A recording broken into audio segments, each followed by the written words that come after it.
hi to everybody. Thanks for joining us during Freedom Week. For those of you to whom that applies, and to the rest of you, just anyway, lovely to see you. Still coming at you from home for me here in Sydney. I hope many of you are planning more adventurous outings this evening after we've heard from Tommy, who is our special guest here tonight. He is the CSO of Zip, which of course is a global leader in digital retail finance and payments. Over the last 5 years, Tommy has been at Zip and he's played a central role in driving the company's transformation, which has seen it turn into a global BNPL powerhouse, where it operates now in Australia, NZ, the UK, the US, and South Africa. Along with leading the strategy of Zipco, Tommy drove Zip's 2020 merger with the US-based BNPL company Quadpay, and has been responsible for building out Zip's new markets in Czech Republic, the Middle East, Canada, and they are currently looking at a range of other jurisdictions. He came to Zip after being the head of strategy in new markets at Equifax. He holds a PhD, so it's Dr. Tommy from the University of New South Wales, and has degrees in finance and information systems from Stern School of Business at NYU. It is a pleasure to welcome him here today. Thanks for taking the time, Tommy. Thanks, Pete, and welcome. Super excited to meet the Antler community and plug into the startup ecosystem here in Australia. So thanks for having me. Awesome, thank you. Well, let me perhaps give a brief potted history, because and it is brief because Zip has grown immensely quickly as a company, and a really critical section of it. You have been there in the leadership.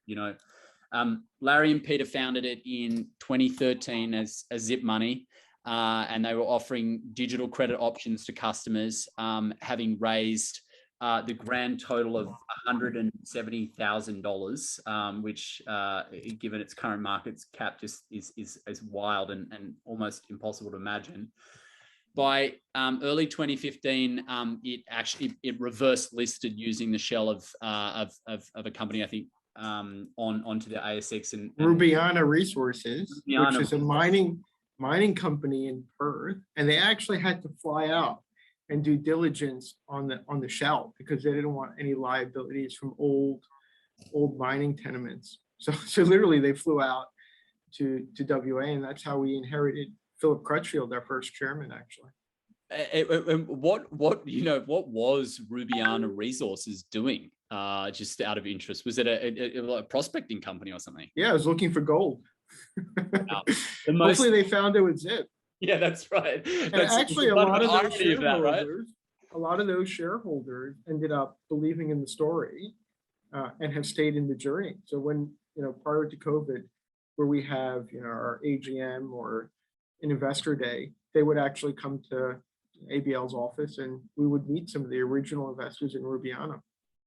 That is that must be the coolest, and I do like that they were looking for gold, but they found it in a fintech company that kind of emerged from the shell. It's kind of an interesting one, and so that was the kind of mechanism for them to kind of raise like $5 million, right? And this, as I understand it, that happened like roughly a year before you joined the company. Tell us a little bit about the kind of what Zip looked like when you arrived and what it was that kind of convinced you to join the company. Sure. So you got to remember 8 years ago, there weren't Antlers, there weren't Blackbirds, Airtrees, Square Pegs. And the ASX was a very healthy and remains a very healthy, viable option for early stage businesses to raise capital. And you see the health of the IPO market here. And so that was the first, there was a lack of startup capital really, which drove the decision to do the reverse listing. When I joined, and funnily enough, when I joined and actually when I started working for the business are two different things, because Larry and Pete, I got to know through my times at Equifax. And what I was doing at Equifax actually, that was a good segue to Zip, was I was driving corporate development in new markets there. So I was looking at, trying to transform a credit bureau to a data analytics business. And one of the things I did there was create a fintech type of offering, because the idea is the products themselves are data. And the beauty of a bureau business is the more you use the business, the more data you create, the more valuable the bureau becomes, similar to our two-sided network here at Zip.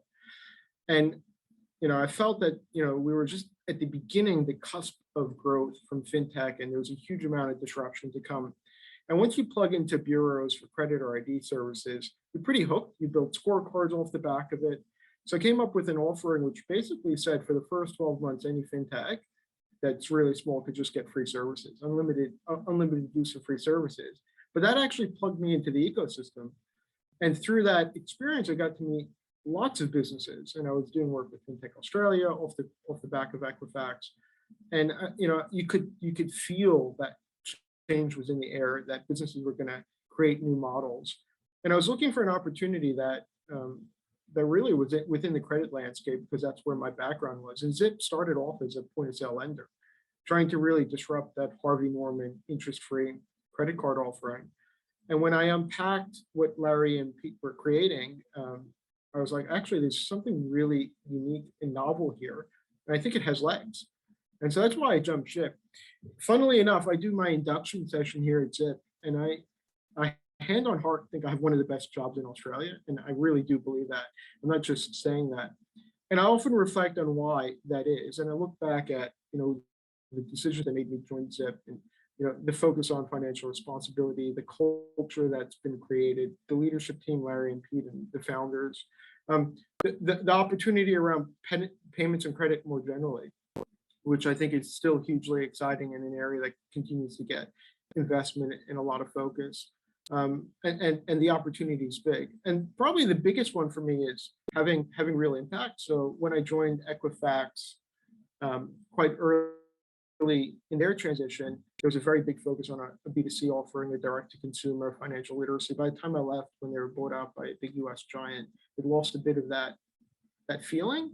And giving money to consumers is one of the most immediate ways to impact their lives. If you do it in a way that's transparent, fair, and really different than old school credit cards that are reliant on interest and revolving debt, that's a very attractive proposition, and it very strongly resonated with me.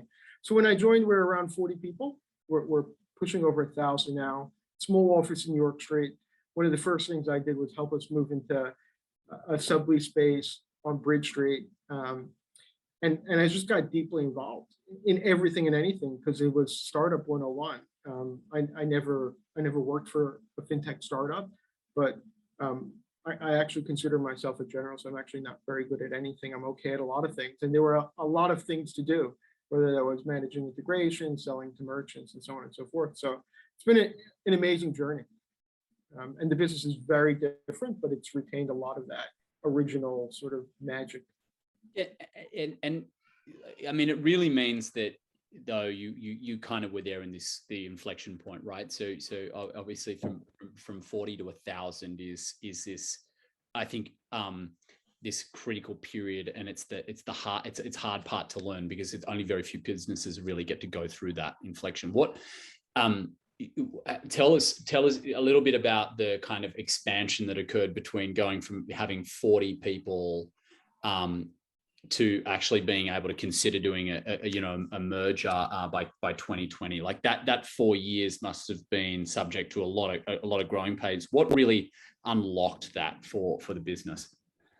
I guess it's always about taking people on the journey. So being clear on where you want to get to, not always 100% sure of how you're going to get there, because every 6 to 8 months things would change. The business would be in a new chapter of its growth. What we found was, there were these chapters, and each chapter presented itself with a different range of opportunities or challenges. I remember when we were around 80 or 90 people, everything was on fire. Like literally everything was on fire, and I just couldn't understand what was going on. Why? Like you sit next to this individual, how could you have not had that conversation around something you're both working on? And it was just what's going on. And during that time period, it was communication. So we were used to a relatively small business. Our communication channels, our huddles, bringing everyone together was really easy. But as we started adding a lot more people and making sure that we're aligned, we realized that we needed to really double down on communication. And it was the first time we actually created true strategic artifacts like the plan on the page, that North Star vision, the product strategy. And those were important artifacts to start bringing people into the journey and create the operating leverage within the business so that everyone knows what we're running towards, what are the key metrics we're trying to move, what are the strategic pillars. And then the first time we expanded offshore, and the first time we launched a new product, or we did a reorg around different customers, merchant and consumer, because we finally had a big enough engineering practice and product team to start building out our practice so we can actually focus on our two specific cohorts of our network. And each time we evolved, it was change, and the resilience and finding people that can actually work through that change was one of the critical things when we were looking to hire talent, and in particular leadership.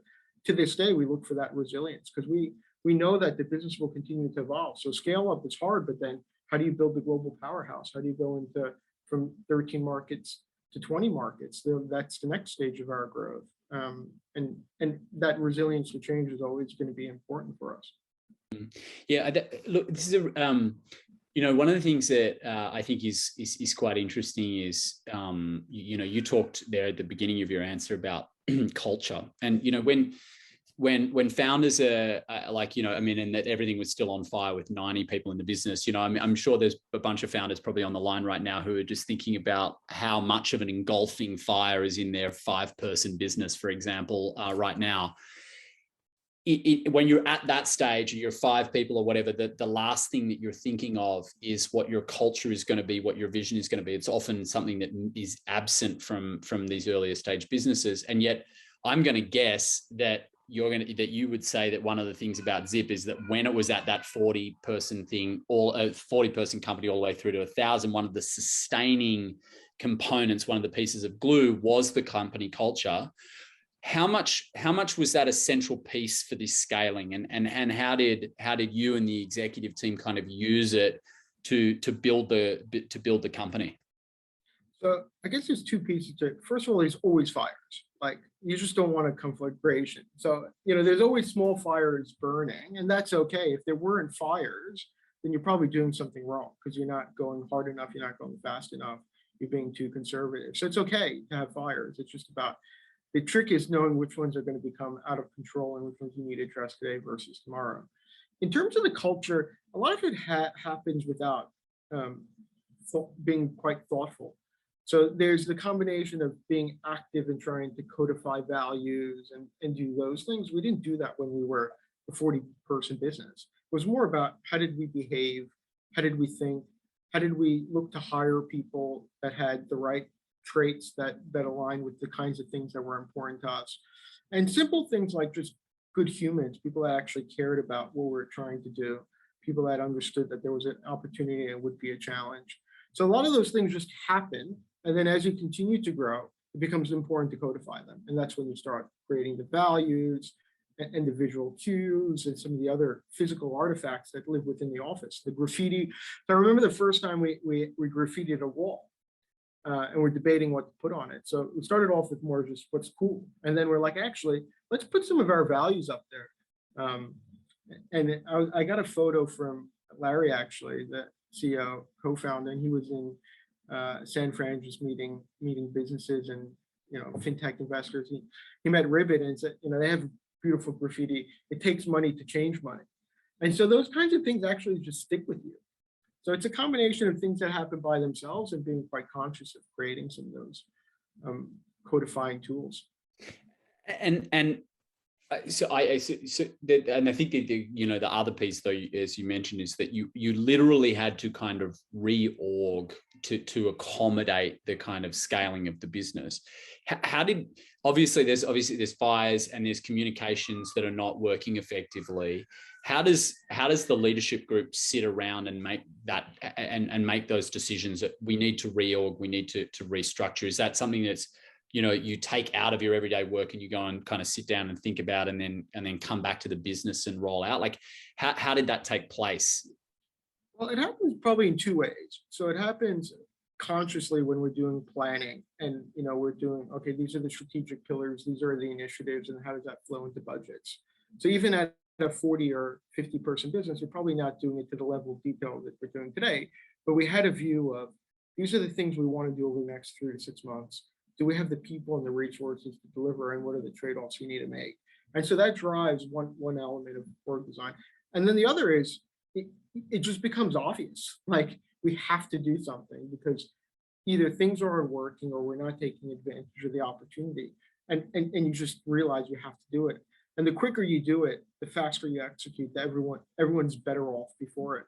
The beauty is the reorgs are typically because of growth. It's not because, in our case, it was about how do we manage continued growth. There's only one time in the history that I've been here that was really around the call side of the equation, which was during the uncertainty around COVID, where we had to make very quick decisions in a world of unknowns. And those were very hard, but the leadership team came together really effectively. And we did what I would say one of the best jobs I could have ever imagined or hoped for, because we did it with humanity and with the right leadership team.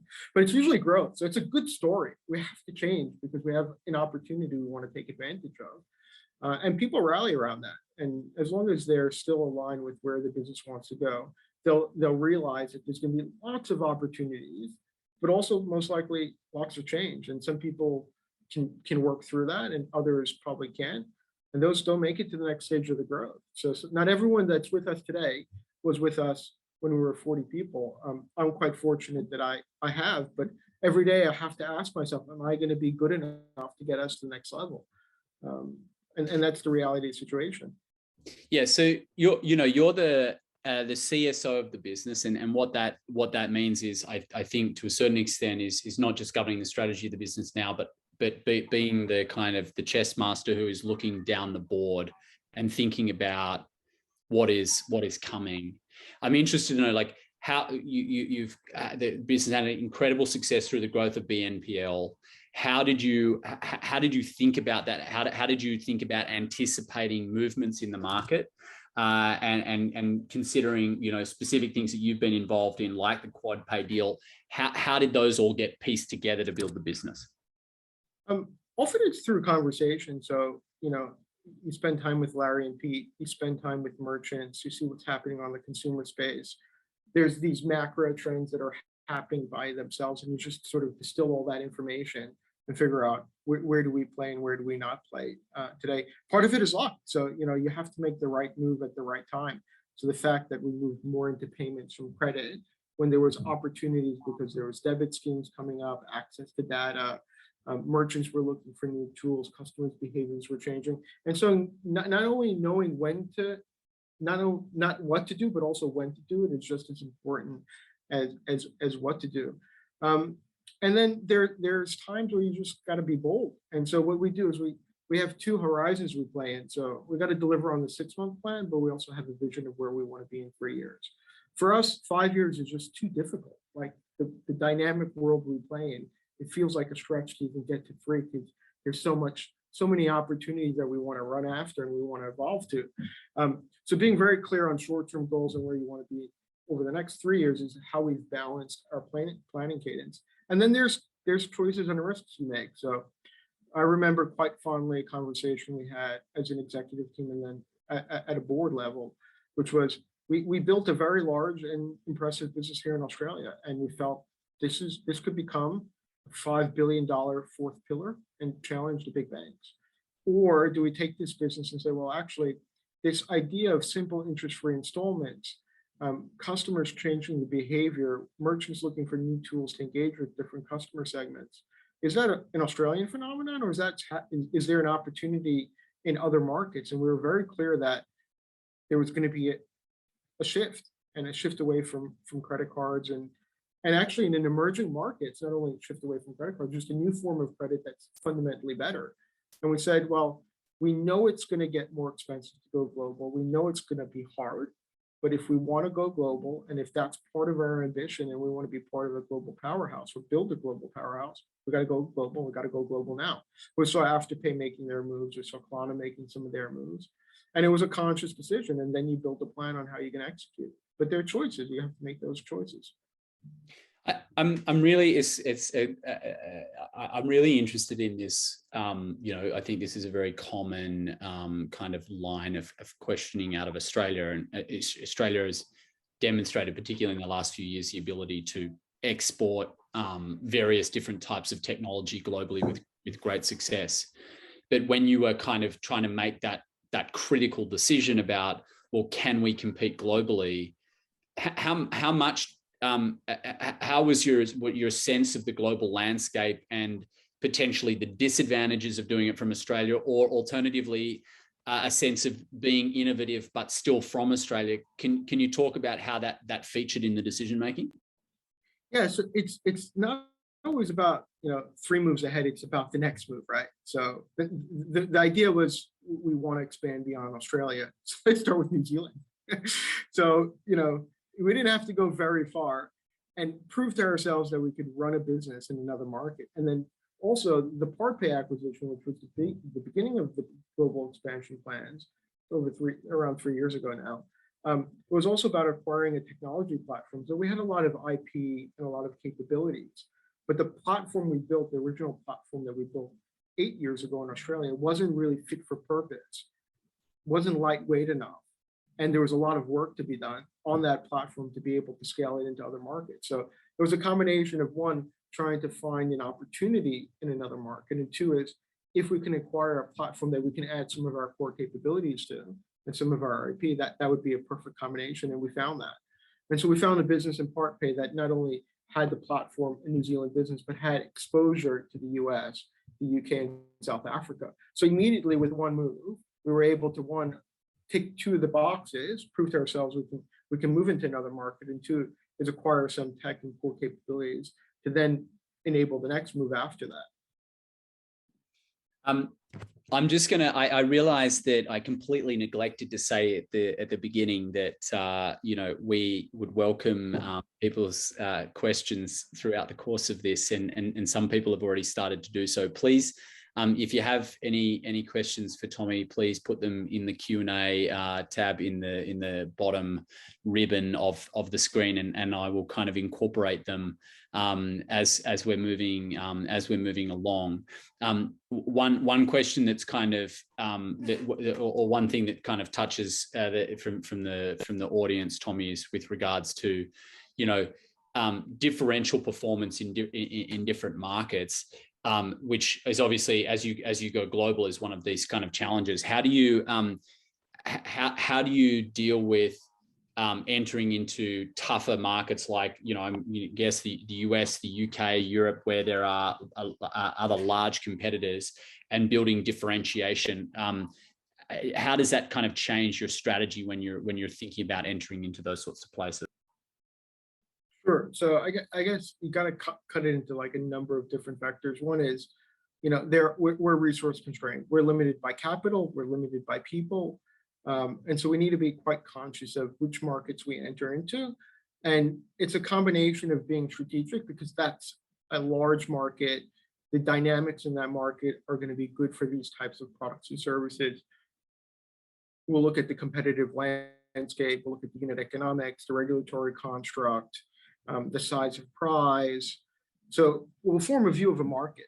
That's one piece. And then do you have an angle? So are you going to be able to enter, compete, and actually build a business and scale it quickly? So one of the questions I have is, do you get 1 million customers reasonably within the first 12 to 18 months? Do you have a plan on getting that? And often you're following, in our case, a merchant or a partner, or it could be an inorganic acquisition that gives you that baseline of the customer base that you can grow from. So it's a combination of those 2 things that we're always screening, measuring, and monitoring and learning in terms of a market entry. And then different markets are going to be quite different. So we'll look at the market like the US, and we're probably number 4 there. We want to be a top 3 player in the markets we play in, but the US is such, it is the largest of the large. $5 trillion addressable opportunity. And if you're the fourth player there, we think actually you build a very nice, very large business. And like credit cards, it's not a winner take all type of mentality. And there will be many players that are either global and big or segment specific that will build very sustainable large businesses. And then you go to the next level, which is, how do you actually compete in the US? What are the things, our competitive moat that differentiate us? And there's a handful I can go into, but it's our revenue model is quite different. Our technology stack is different. The way we integrate, the way we use virtual technology, virtual card technology, open and closed loop, the way we leverage our global relationships and our global merchants, the way we innovate with some of the products and the way we pass customer fees on to in certain verticals. So there's a range of things that are specific to that market, which is similar to some of the other markets we play in, but quite different to Mexico, where it's an emerging market and we're one of the first in. And there it's about how do you find the right merchant partners and how do you amplify the brand? How do you deal with unbanked? This is often the first credit product for a lot of consumers in those markets. So there's going to be a playbook that there'll be things that are similar, and then there'll be a playbook that things are different. But then we have one resource pool. So it's about how do we allocate resourcing across all those opportunities, and where are there efficiencies? If we're going to build something, can we build it once and offer it into multiple markets? But how much is that? So like, probably now you've kind of gone into enough new markets where, just for example, you have a developed market playbook and a developing market playbook. I'm just interested though, like if you were to kind of describe it, is the entry strategy, okay, we're going to go into a new market and we're going to put up a core offering and then we will refine it per that geography and per what we find when this experimental like implementation period, or would you say prior to going into the US, we're going into the US, we think we need to adapt our product strategy in these ways in order to be competitive there, such that it is a different business that you are putting on the ground from day one? Like, how do you set about making those decisions? Well, we think about what do you need actually to compete and win. And, the truth is we try to keep it as close to the core as possible, because that gives us the ability to take our platform and then again, go into another market and drive the efficiencies across the group. Pay in 4 for us is one of the flagship products. And the beauty of that product is you can launch it. It's relatively light. So, credit risk decisioning is important, but where you're getting 25% of the payment up front, you're getting a data marker immediately. It often meets a lower regulatory threshold, although we'll get credit licenses in every market we play in. It's a great acquisition channel for customers and the great first product to learn about them, increase their account limits as they grow, and then offer them differentiated products and services over time. So we definitely do have a core offering, but even with the core offering, we have to then plug into local repayments. So it's not only schemes, there could be local repayment types, different bureau data or alternative data sources, different comms, different languages. So you still need to always localize it.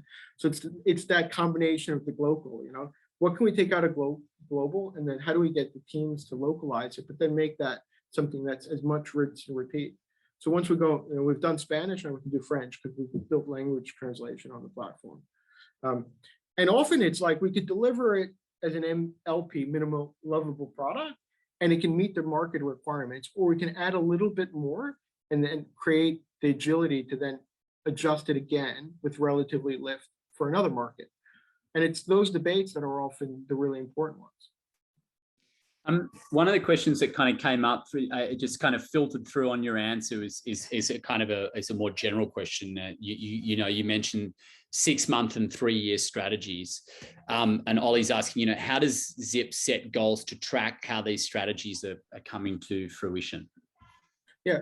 It's the planning cadence. It's being very clear on the goals and the KPIs. So plan on the page, OKRs, strategic pillars, key initiatives. We're very clear on the numbers we want to hit, those being, customer numbers, transaction volume, revenue. We're very clear on the other numbers like customer service, CSAT, NPS, response times, uptime on the platform. So different teams will have different KPIs or different OKRs, but they all align to a group plan. And so right now, what we've done is, we have a group plan that is for the business, every market has a plan that aligns to the group plan. Every team has a plan that aligns to their market plan. So you see nice alignment both across geos, but then across down the geos and across all the different teams. So if you're not clear on what are the things you want to move and the goals and the metrics, then people are running around without clarity, and it's wasteful. And is that planning, is that driven out of your office? Like, are you kind of running that kind of OKR development process, or how does it kind of get initiated and run? So I view my role as I'm the storyteller, but I don't create the story. So the story is created across the business. And so we bring in executives, we bring team leaders, country MDs, and there's this process where it all comes to surface. And it evolves, right? So the first time you do it, it's probably a very heavy lift. And every once in a while, you probably take a step back and you do a full refresh. But our planning cadence is, we do quarterly product planning and half-yearly plan on the pages. So we do it relatively quickly, and we're always taking in new information. And often within the half, things change and the plan will change as well. It's my team that brings that together. But what we don't want is where it doesn't feel like it's owned within the business. So if the people that are going to execute on the plan don't feel like they were heard, or they don't feel like they participated in the plan, and the planning process, then they're less bought into the plan. And that's harder the bigger you get, right? So we're still working through how do we then communicate the plan when you're hiring so quickly, you're in so many countries, and a lot of the local markets are then more interested in what's happening in their local market as opposed to the group plan. And so that's, again, where you need to double down on communication. But you need to carve out enough time to create that, because the value you'll get by taking 2 or 3 days or whatever it takes within your specific business to create that, be very clear on where are we going, what are we trying to achieve, how will we know if we're in the right direction, what are the key milestones, what are the metrics we need to move to get me to the next series, or get me to the next market or the next product launch. Unless you have those clear goals, then people are just not going to be as efficient or effective as they can. How much is this? So Val put in a question, which I think is kind of relevant here, is like, what are the main lessons and differences between running $100 million a year business to $1 billion business? Like, I mean, this is one of the core things. Like, I'm imagining that this has been a relatively consistently done process and like management style that has existed throughout the scaling of the business. But I'm interested to know, like, is that true? And what other differences would you say are obvious between the two sizes of business? I think you can't overcook it. So you need to create the right playbook and the right amount of planning and strategy and thinking for the size of the business you're at. Because if you spend all your time just thinking about the future, and you're not actually building a product or getting into market, and you don't have the resources or the people that can help you with that process, then you've probably missed a trick. So I think it needs to be fit for purpose. And our planning cadence is evolving all the time, and it's probably at a level of maturity that I like, but not where I hope to get it. And so we're continually working on it. In terms of the differences between 100 million and $1 billion, I mean, a lot of the things are still there, but you're doing it at a different level. So like risk and compliance and the expectations around governance and decision-making, delegated authority, who can make those decisions? Is it a type 1 or a type 2 decision? How do you then build the teams where they know that they have the authority to make those decisions and they can work effectively? So I think it's, there are differences, governance being a big one, but ultimately a lot of the seeds and the same processes are there. It's just done at a different level. Right. Again, so thank you, everybody. This is now turning into a very active Q&A session. So thank you for everybody coming in and asking your questions. I think an associated question to this, like how to plan and manage the growth of a business from Benoit's, how do you balance the need for like global products and experiences for scale against the kind of need for localizations and specifications inside a particular market? Well, I guess, again, there's some things that are non-negotiables. Every market you play in, you need to have stability of the platform, security, compliance. And so those needs are, whether you're processing one transaction or a million transaction, whether it's a developed or an emerging market. So there's a piece of work that's going to be the same regardless. Then when we're scoping out what the entry strategy and what it's going to take to win, we'll take that into account. How much additional work above and beyond our core offerings do we need to create to be able to localize? And that makes its way into, why we may choose not to go into one market versus the other. That's part of the upfront work where we're scoping that out.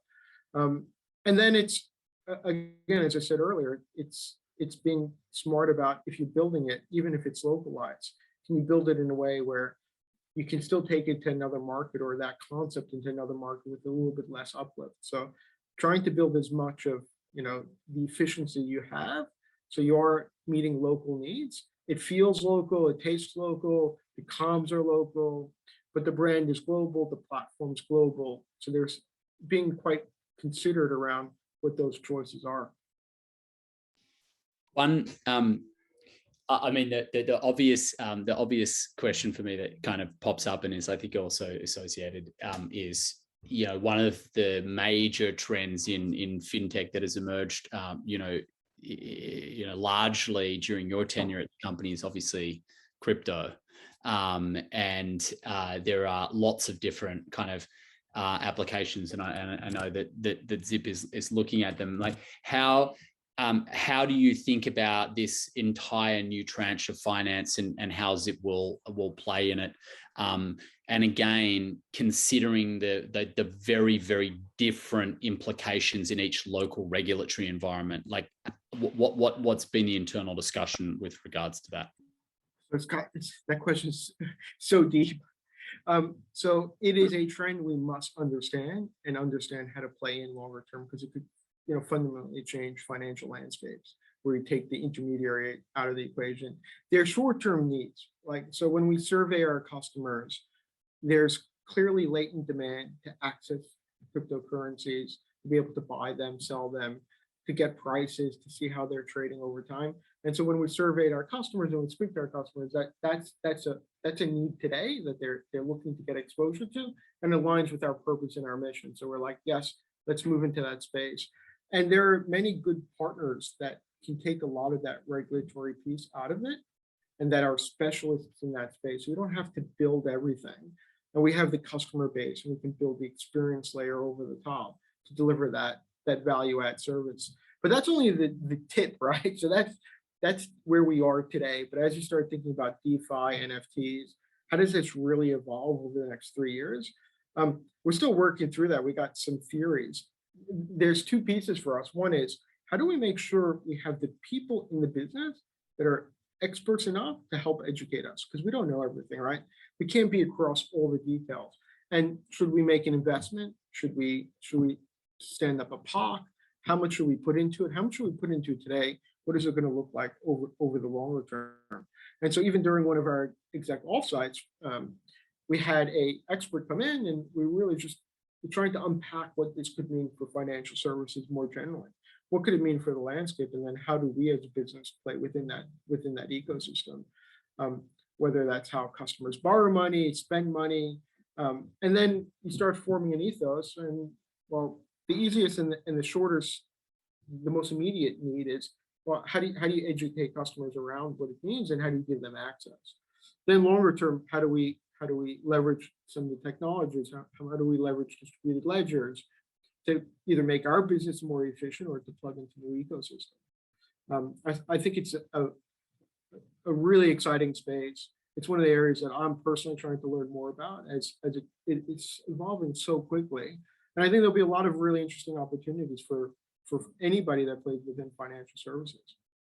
So, I mean, that sounds like very much it was, it has been in some senses like a top down, where you as a leadership group identified this a new set of products or a new trend within your industry, and have started investigating it and trying, and then you hire experts in and you build a kind of product offering around it. How is any of it bottom up? How much of it's being pushed bottom up? It's probably a combination. There's some things that do come top down because you could see the writing on the wall that there's something that you need to be conscious of. Those could be regulatory changes, could be new technologies like NPP. So there's a lot of things that you sort of see coming at you that you're going to have to react to or not react to, but you have to make a conscious decision. The other thing is our staff are like deeply interested in it. They're all trading it. They all have hobbies. They're working on things on the side. We start losing talent to crypto startups. You take notice of that because they think it's exciting and interesting. So how do you make sure that you have something just as interesting within the business that you can incubate? So I'd say it's definitely a combination. And the other is it's the customer research we do. So we have a pretty strong voice of customer function. They're always doing things around prototyping, but also surveying. And so we did some paint the door tests. Would you want it? Click this button. Oh, it's not available. Sign up here. So it's a combination of those things that come through. And then ultimately, the biggest debates in this business is product season. So when you get everyone in a room and you get all the needs and all the wants, and you know what your resource constraints are, that's where the decisions and the rubber actually hits the road. And so we've been looking at it for a long time. But when is it going to make it into the product roadmap? When are we going to have the first release or the MLP out there? And if we do that, what are the other things, either in our core offering or new products and services for either customers or merchants that we won't deliver in the half because we're going to focus on crypto? I mean, that actually, it's a little, Dalton has asked, I think is a great question and it kind of relates to this. And maybe it is when you start losing great engineers to crypto businesses, but like, how do you evaluate whether a strategy needs like more time to work, or whether like your approach was incorrect, right? Like, so it's like, oh no, we've chosen the right strategy, but our implementation is problematic, or no, actually this is the wrong direction entirely. Like, talk us through that kind of decision-making process as a leadership group. Well, when we invest or stand behind an initiative, we have a view of what it'll deliver. And so we don't do like these very long formal business cases, but even in product season, what are the metrics we want to move? What are the initial, success metrics from either customer uptake or transactions, whatever it may be, is whatever the numbers that we think are important and related to that as a successful initiative. And if it's not delivering on it, you got to have the hard conversation. Why? Did we get it wrong? Were we wrong? Did we deliver it poorly? Were we too early? Did we not resource it appropriately? Was it because the org wasn't designed around it? So we've done things where, there's, below the water, there's always a lot of paddling where we've put stuff in market and just didn't hit the mark, and you got to go back and really understand why, and being honest about that. So you can't just continue to sink on sunk costs more and more resources. Yeah, so I think the really hard part is knowing exactly how to design things to try and avoid that situation. And Michelle kind of asks here how you organize for innovation internally. So you're trying to come up with a strategy for a particular new product. How is the strategizing actually done? The processes, the resource allocation. How do you do that as a business? So sort of different questions around just innovation more generally.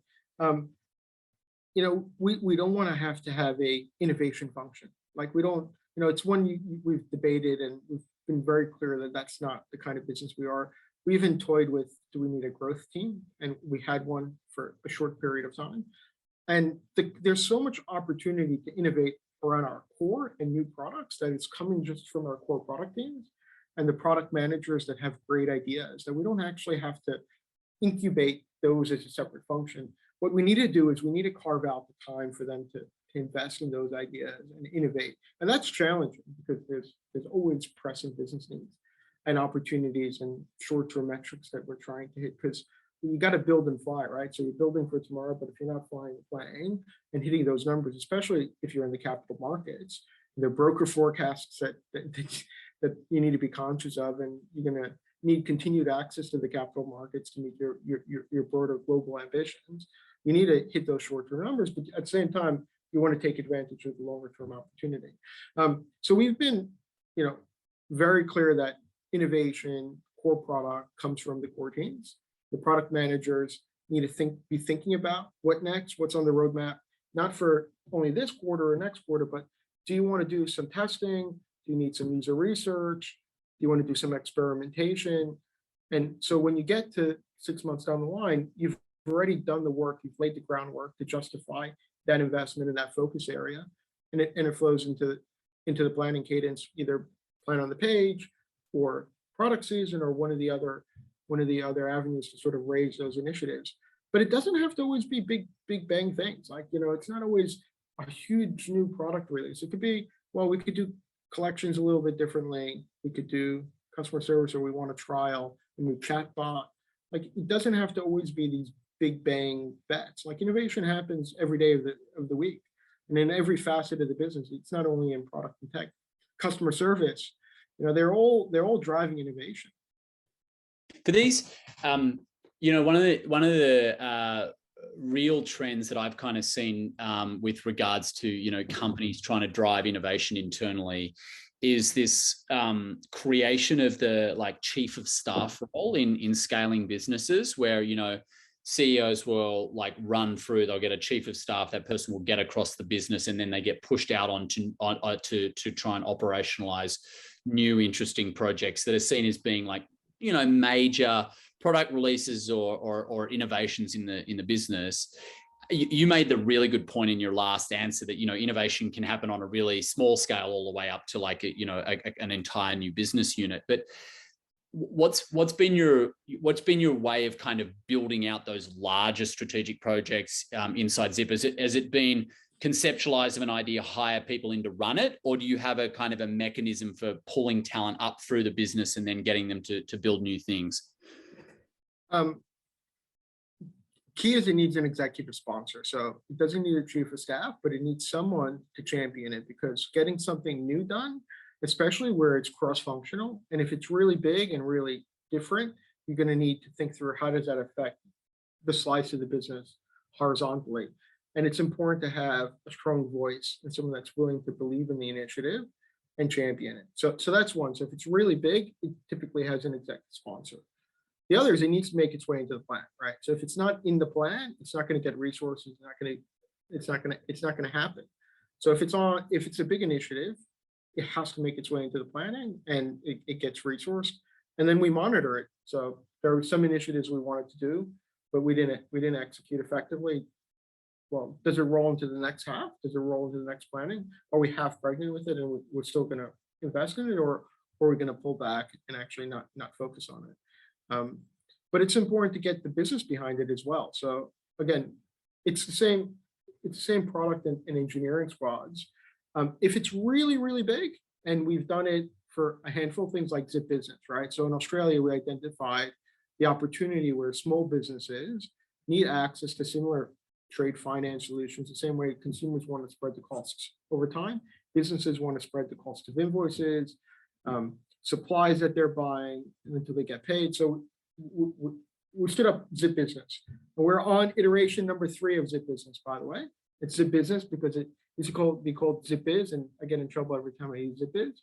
But now it's Zip Business, and it's got very clear product roadmap. And we iterated to the 3rd time. It's actually now finally catching on. And what we did between time 2 and time 3 is we actually took it out of the core. We stood up dedicated product squads, engineering resources, stood up a separate P&L. We even gave them the authority, and we're like, should we do it? Do you want to fork the app? Yeah, go ahead, fork the app, which is a big decision because you lose a lot of the efficiency from the core.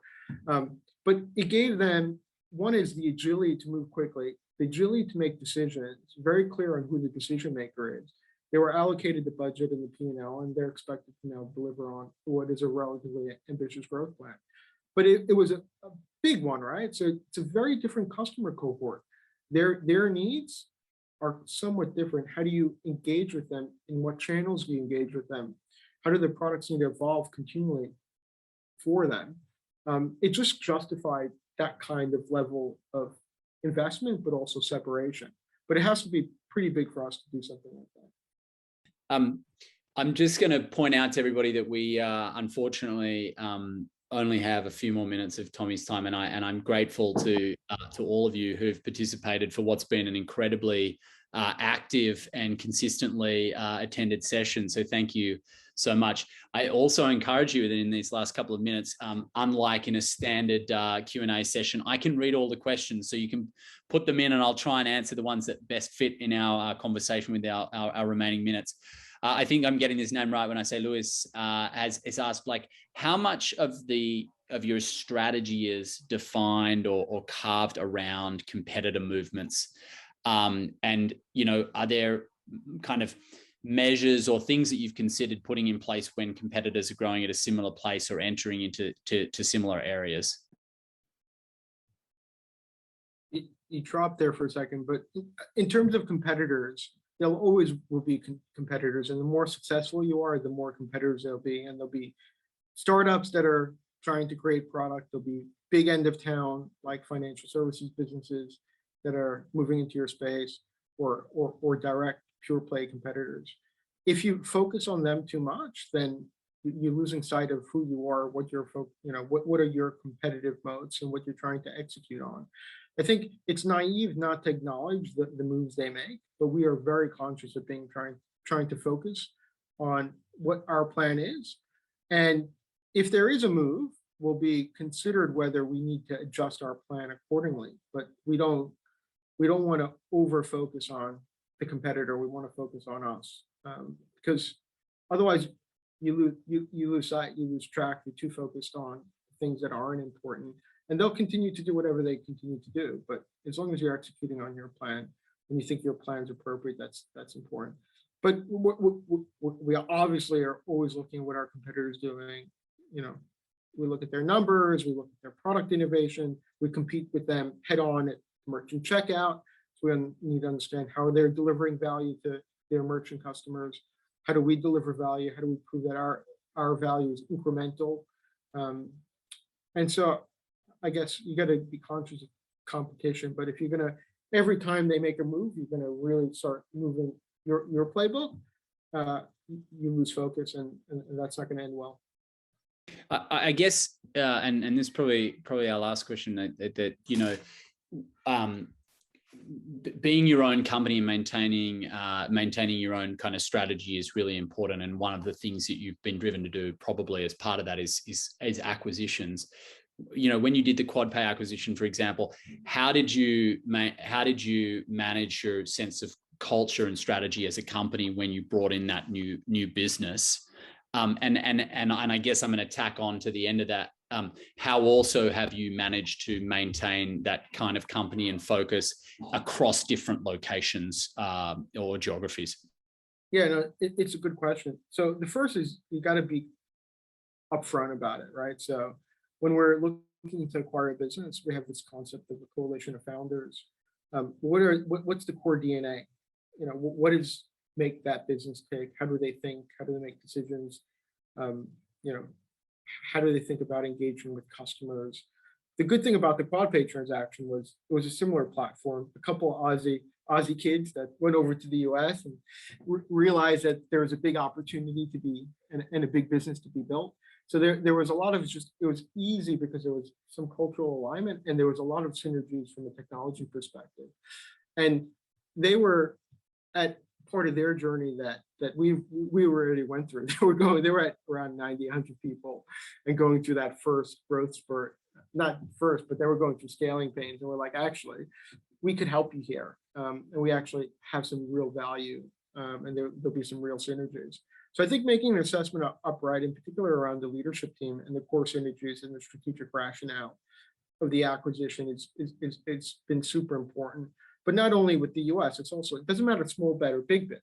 If you're wrong, you probably lose more. But when we think about the acquisitions and, you know, John with New Zealand that started it, Anusha and Ziad, the founding team in the Middle East, Michal and Twisto, and even where we go greenfield, we have great leaders in Mexico and Canada. We didn't acquire businesses. We think they're founders. We need to think through, are they aligned to to the culture and the way we go about doing business. So I think you got to be really honest up front. And we look at a lot of things where we say no, actually, because there isn't that alignment. The other piece in the challenge we're going through today even is, how do you then package up what makes Zip special and like bottle that up and deliver it to all the other markets? And in particular in a time of COVID, right? So in, call it 24 months, 36 months ago, Larry and Pete could go on tours, because a big part of our business culture is we are a founder-led business, and their values and their view of the world is so important, and to distill that to everyone in the business. So then you got to use video, you got to use more Zooms, you got to use more all hands. You got to be clear on the kinds of leaders we bring into those businesses and how they align. So that is a continued challenge that we face today. And I'd say we're doing an okay job, but we want to do better there as well. But there again, on that one, like even our people function has had to really uplift. Like we brought Anna from Google. She's got that global experience. How do you maintain, multiple offices, maintain the feel of those offices, the culture in those offices, even when you have different HR rules, different cultural nuances, different comp and executive packages, different REM philosophies, different talent pools. Like there's lots of nuances to each one of these markets. So making sure you have a strong people function that can help you navigate through those, I think has also been extremely important as we've moved from an Australian business to a business that is aiming to be a truly global powerhouse. That's super interesting, Tommy. Well, I know, and I can see this from the comments in the chat. It's been an extremely interesting conversation. Tommy is the CSO at Zip, and we have benefited from an hour of his time. A big thank you to you. For those of you who joined us and are considering building a business, I would very much encourage you to join us, Antler, for our upcoming program, which kicks off in January. You can apply at antler.co/apply, and we hope to see you again in this series where we talk to leaders in the Australian and global tech world about their experiences. Tommy, thanks so much for your time, and we look forward to seeing you again.